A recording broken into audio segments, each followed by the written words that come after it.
s'il m'était demandé de me présenter, je me présenterais comme l'enfant de mes parents. J'ai reçu quand même une éducation, pas à la dure comme des militaires, mais j'ai quand même reçu une éducation stricte où on m'a très vite appris à me débrouiller toute seule, à me responsabiliser. On m'a appris également à ne pas me contenter de ce que j'ai, puisque on me disait de prendre taxi pour rentrer à la maison régulièrement, alors qu'il y avait un chauffeur et une voiture qui étaient disponibles, quoi. Et je pense que c'est à cause de ça qu'aujourd'hui, je suis à cette place-là. Je me perçois juste comme un être. Je ne me définis pas en tant que femme ou homme. Je me définis en tant qu'un être vivant sur cette terre qui fait ce qu'il faut pour développer sa société. C'est tout. Après, je ne me pose pas des questions du genre. Si je suis une femme, si c'est ma place de femme, si c'est ma place d'homme, etc., etc. Non. De toute façon, dans mon couple, mon mari a sa place. Et j'ai ma place. Mais ça, c'est dans le cocon familial. Mais dans l'entreprise et dans la société, j'ai ma place en tant que citoyenne du Bénin. Et en tant que citoyenne du Bénin, qu'est-ce que je peux faire pour permettre le développement de mon pays? Ça, c'est la question que je me pose. L'année dernière, je pensais être au moment où j'allais arriver enfin à avoir le déclic, que les activités allaient prospérer pour qu'on puisse se payer des salaires de façon régulière. Et j'étais persuadée que c'était ce qui allait se passer en 2018.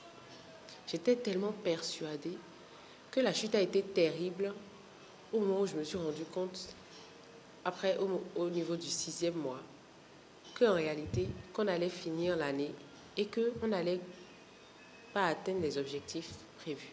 Je me suis détachée maintenant du bien matériel et maintenant, je garde en fonction de mes valeurs ce que j'ai appris. On m'a appris que l'humain est plus important que l'argent. Donc ça a été ma plus grosse déception l'année dernière. Mais ma plus grande surprise à chaque fois, c'est que quand je sors et puis quand je vais dans un supermarché, puis on me reconnaît à la caisse, par exemple, ça me surprend toujours. Et quand je rencontre des jeunes entrepreneurs et puis ils disent oui, vous êtes notre modèle. Ok, ça fait quelque chose, mais ça, voilà. On espérait quand même qu'il y ait un déclic quand même au niveau de la représentativité des femmes, même au niveau de politiquement parlant, quoi. Mais on n'a pas eu vraiment de présence. Donc c'est un peu dommageable. Donc, sinon, à part ça, oui, il y a de plus en plus de femmes qui sont présentes dans le milieu entrepreneurial et ça, c'est encourageant. Je défends souvent le gouvernement, mais les gens me fustigent pour ça. Mais en réalité, je vois ce qui est bon parce que je ne veux pas voir ce qui est mauvais. Et je sais que il y a des subventions qui sont de plus en plus mises en place pour aider les entreprises, que ce soit dans le domaine agricole ou dans l'agro-business.